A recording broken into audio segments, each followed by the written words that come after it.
Hello and welcome to Beautiful Work, Beautiful Life. I am so glad that you are with me today. It is always a pleasure. Our topic today is one that I hold close to my heart. Courage. Courage to dream a new dream. Courage to dream. What is this courage that I'm talking about? Well, it's all about discovering or rediscovering the courage to dream big, to embrace new possibilities, even when life's challenges and responsibilities have quieted our inner dreamer. We still dare to dream. Before we dive in to this topic, I want to tell you a little bit about myself and my co-host, Laurel Holland. I am Laurel Boivin. I am co-host of the Beautiful Work, Beautiful Life podcast. I'm also a life and leadership coach and a speaker. You'll find more information about me, the work I do, and how to find me, how to follow me, how to reach me in the show notes below. My co-host, Laurel Holland, is also a life coach, and she's an author. She is the woman who dreamed of bringing a podcast to life and invited me to join her. Now we're in our 4th season of Beautiful Work, Beautiful Life. We drop a new episode every Monday, and it's all because of you and other listeners just like you. Our conversations are real and raw, and I hope that they inspire you to create your own beautiful life. Laurel will be back with us in a couple weeks. In the meantime, it's just me and you talking about courage. So, this courage to dream. On a scale of 1 to 10, how courageous are you when it comes to dreaming? Do you dream big? Do you allow yourself to dream big? Are you living life to the fullest?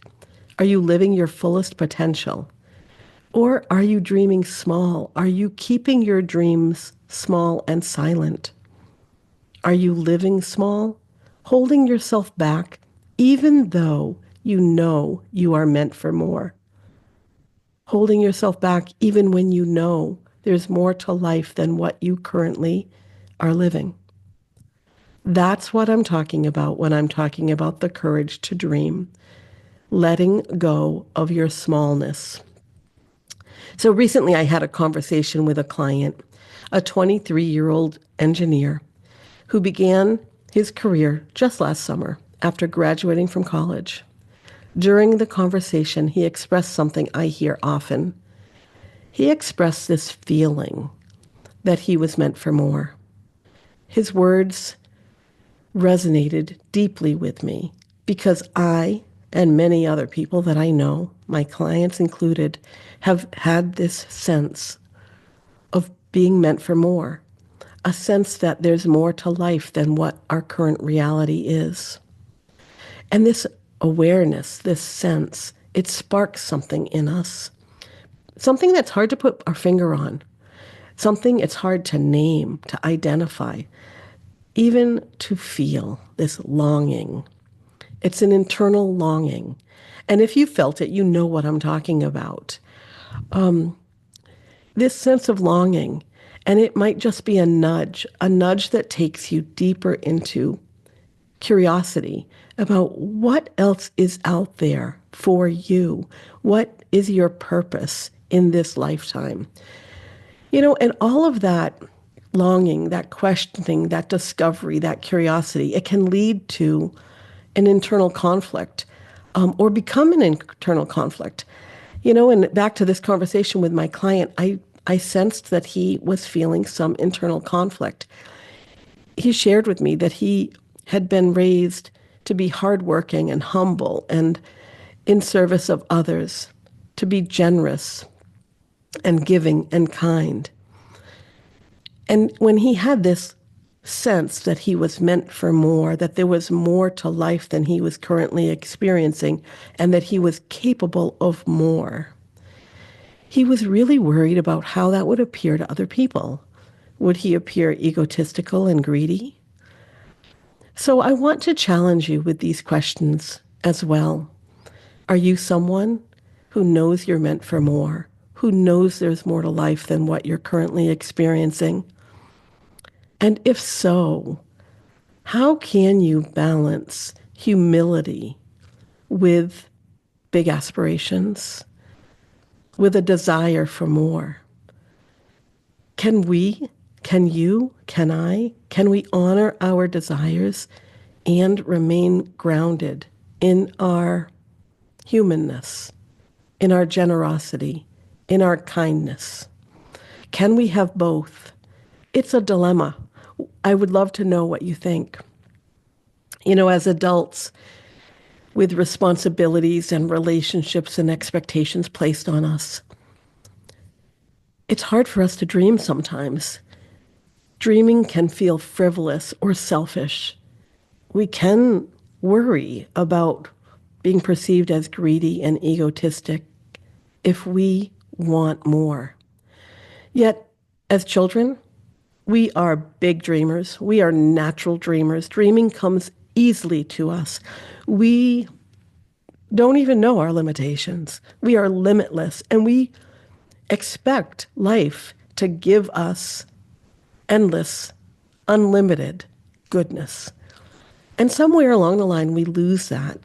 So how can we, and this is where my challenge comes in, how can we as adults be both responsible and giving and be dreamers? How can we get back into limitless possibilities for our futures, maybe even for our present? So responsibilities and relationships and expectations, they do become obstacles when it comes to dreaming and pursuing our dreams. And then when you take those obstacles, responsibilities and relationships and expectations, and you combine them with fear and worry about judgment, it is not good. And then we develop a mindset that perhaps is not conducive for dreaming big or pursuing our dreams and desires. So let's talk for a minute about these obstacles. How is it that relationships and responsibilities and fear become obstacles? I just want to share with you a few things.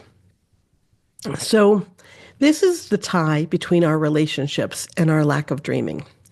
Our dreams affect other people. We cannot be in relationship with others if what we want, what we desire, the way that we want to live, what we want to have, what we want to do, all of that impacts the people that we are in a relationship with. Whether it's a partner or a family member or a colleague, other people's reactions to our desires, to our dreams, can either bolster or hinder our enthusiasm and our courage. I'm going to admit I am guilty of letting go of a dream because someone else that I was in close relationship with didn't understand it or didn't appreciate it.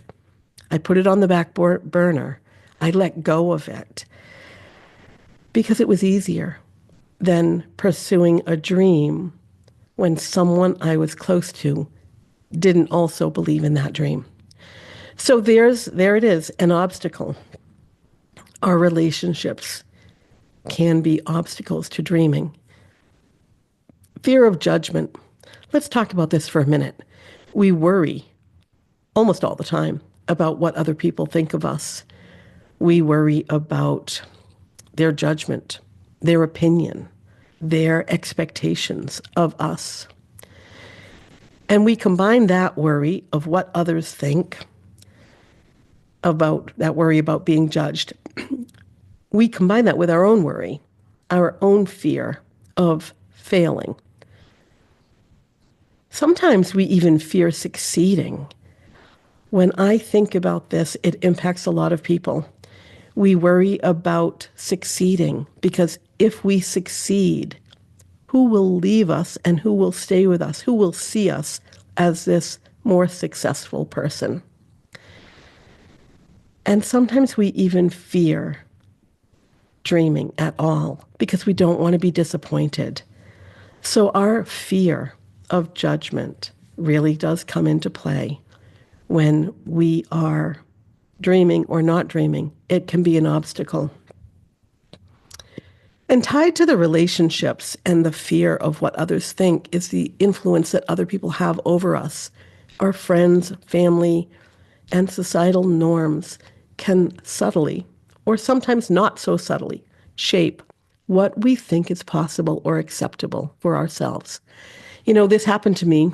I'm going to say I was in college, going into my senior year in college, and my father had a business that he was wanting to sell. And he was telling me that he wished my brothers were interested in taking over the business. And I told him I would be interested in taking over the business. But it was his influence over me, his ideas, his opinions, that I was a woman and was not in a position to run that business or to take over that business. It influenced my dream of being a business owner.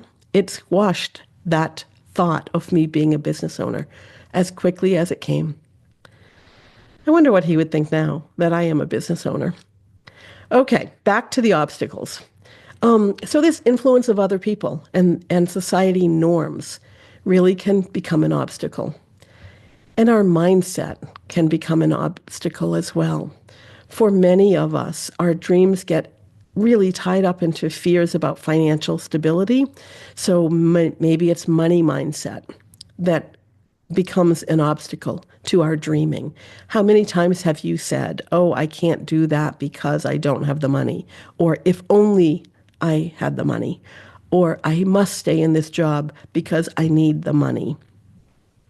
Our money mindset, our fear of financial instability can become an obstacle to our dreaming for something more or something better.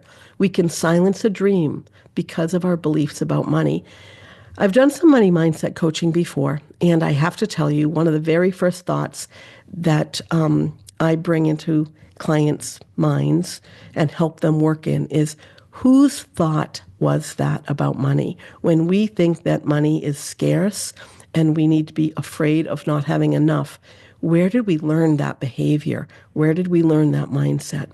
It's worth diving into, just to get rid of the obstacle and allow yourself to dream big again. And then the last one I want to touch on is this fear of disappointment, whether we don't want to disappoint other people or we don't want to be disappointed ourselves.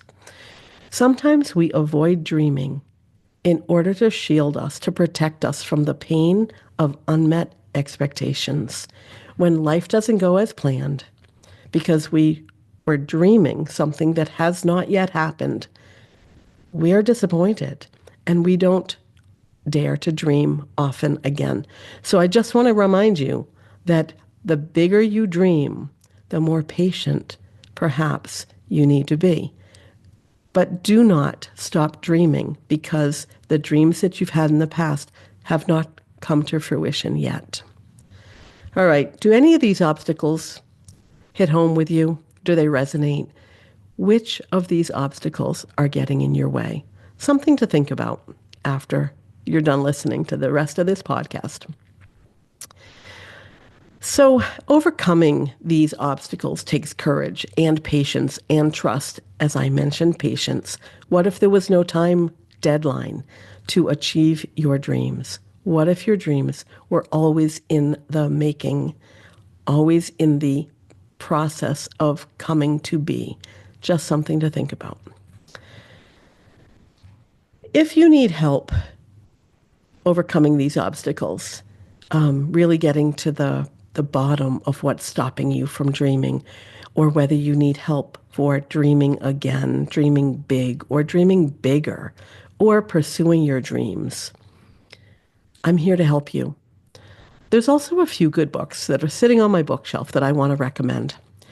I think I have 4 right now in various stages of read and unread. My bookshelf has a good mix of read and unread books on it. Does yours? So the first one is Playing Big by Tara Moore. I'll put these titles and authors in the show notes for you so you don't have to try to write them down now. Playing Big by Tara Moore. And then another by one of my favorite authors, Brene Brown, Rising Strong. The third one I want to offer up to you or suggest is Taking the Leap by Pema Chodron. And the last one is The Big Leap by Gail Hendricks. All four of these books are about playing bigger, dreaming bigger, not being small, pursuing your dreams, and having the courage to create a life that you dream of. Next week on the podcast, on Monday, we drop a new episode. We'll continue this conversation about courage and trust and patience. Next week with my guest, Mikaela Perry. The episode that Mikaela joined me in is a good one. It is about bold moves. And let me tell you for a minute about Mikaela. She's an artist who had a highly visible and important career in farming and food policy. And although she understood the impact of the work she was doing, she knew there was something more meant for her. She knew she wanted more. And what she was longing for was more of her artwork, more expressive, creative and expressive opportunities. She wanted to build a life where she was a full-time artist and making a living off from her artwork. So when Mikaela and I began working together, her dream of becoming a full-time artist seemed unrealistic given her personal and financial responsibilities. She lives in New York City, which is not an easy place to begin a career as a new artist. Yet, through bold moves and careful planning and patience and trust, Mikaela began pursuing her dream. She learned to balance preparation with intentional action. She made peace with the opinions of others, and she stayed true to her vision. And here it is, a few years later. She is no longer working for anyone else but herself. She is a business owner, an entrepreneur, and a full-time artist. And you'll hear more about her and her journey next week. Her story reminds me that pursuing our dreams is as much about courage as it is about creativity. We need to have creative solutions to bring to life the life that we dream of. So before we wrap up this episode, I want to share with you a couple more thoughts, especially if you are out of practice when it comes to dreaming.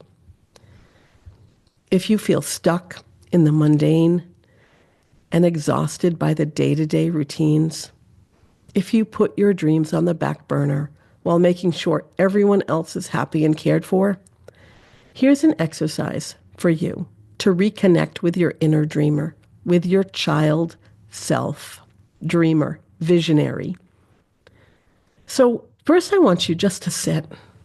Wherever you are, just take a minute and notice your breath. Let your breath slow a little bit. Feel the floor or the ground underneath your feet. Feel the air on your skin. Now recall a time when you felt energized and excited about a dream or a goal that you were pursuing. If you can, if you're in a safe position to do so, just close your eyes for a second and let that memory come. Feel the energy of that memory, of that energy and excitement. Let that linger in your body for a minute. Where do you feel it? Begin to feel it fully. Where do you notice your enthusiasm? Is it in your chest, your stomach, your face? Where does it sit in your body? Is it tingly? And once that you reconnect with that feeling, that embodied self-awareness of what a dream, what a big goal feels like, I want you to know that you can recreate that energy that excitement, that enthusiasm. You can you can bring that embodied awareness right back to you whenever you need to. Bring it up regularly. Even a few minutes a day can shift your perspective and your energy so that you can more easily open up to new possibilities. So that's one way of reconnecting with your dreamer self. Journaling can help too. And if you've listened to me before, you know that I'm a journaler, and I always love to suggest journaling to other people. It is a really great way to move thoughts and ideas and emotions and energy out of your body. So I want to give you 2 journaling prompts to help you reconnect with your dreamer self. I'll put these journal prompts in the show notes as well, so you don't have to write them down now. The first is what I call a magic wand exercise. Now, this magic wand exercise is used by a lot of coaches. I'm not the first to use it. In fact, a coach I worked with probably 8 years ago now is one who introduced me to this. So imagine you have a magic wand and you can magically create anything you want in an instant. What do you wish for? What do you want to create with that magic wand of yours? Write it down. Write down everything that comes to mind in very detailed way, I guess. Write down the adjectives and the adverbs and the colors and everything you can do. Can you write down anything that might touch your 5 senses? What does it look like, feel like, smell like, taste like, look like? Did I get all of them?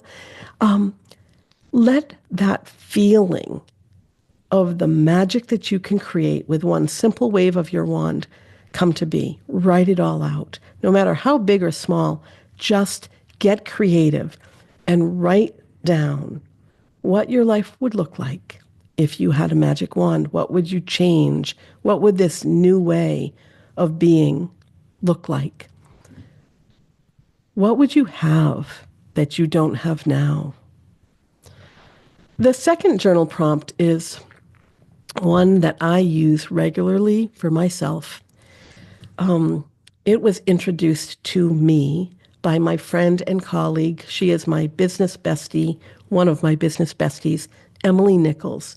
Her business is Connect Better Incorporated, and she introduced me to this life-changing approach that I'm going to share with you. It is called the Wouldn't It Be Great If list. So this list I now use for my annual goal-making list for my business and for my personal life, and it's a list of things that I look at that wouldn't it be great if. My list typically has about 20 things on it. I want to encourage you to do the same. Create a list of everything and anything you want for yourself in your life. There is no limit when it comes to your wouldn't it be great if list. Anything is possible. So this way of dreaming bigger, this approach to goal setting and creating a life, creating a vision for my life. As I mentioned, it was introduced to me, and my friend Emily Nichols has inspired me to use this approach. And because of it, I am now setting bigger goals, I'm achieving bigger goals, and I'm living life differently than I did in the past, because nothing is off the table when it comes to wouldn't it be great if. I want that for you too. I want you to be able to dream big again. Or if you've never done it before, start doing it now. Life is too short to dream small. You are the creator of your life. You can be, do, and have anything your heart desires. The world is your oyster, and don't let anyone tell you otherwise. When I was prepping for this conversation with you today, and that phrase, the world is your oyster, came to mind, of course I had to go down the rabbit hole of what Where did that phrase come from? So I'm going to wrap up any minute now, but before I do, I want to give you this. This phrase, the world is your oyster, it came from a Shakespeare play in the 1600s, I believe, 1400s. I'm not even sure anymore. But in this play, it really was hinged or hinted to this effort and action required that inside of an oyster, we will find a pearl. And so we need to take action and dream boldly in order to find the pearl, the goodness, the rich reward of whatever is inside of our oyster, which is our life. So how can you seize opportunities and take action and dream boldly? I have to say, let's do that together. I want to do that with you. And that's what I have for you today. Live boldly, dream bigger, and practice dreaming more. So thank you again. Thank you. Thank you, thank you for taking time today to be with me. I appreciate you. If you enjoyed today's episode, please leave us a review and share this episode with a friend or a colleague who might need to reconnect with their dreamer self.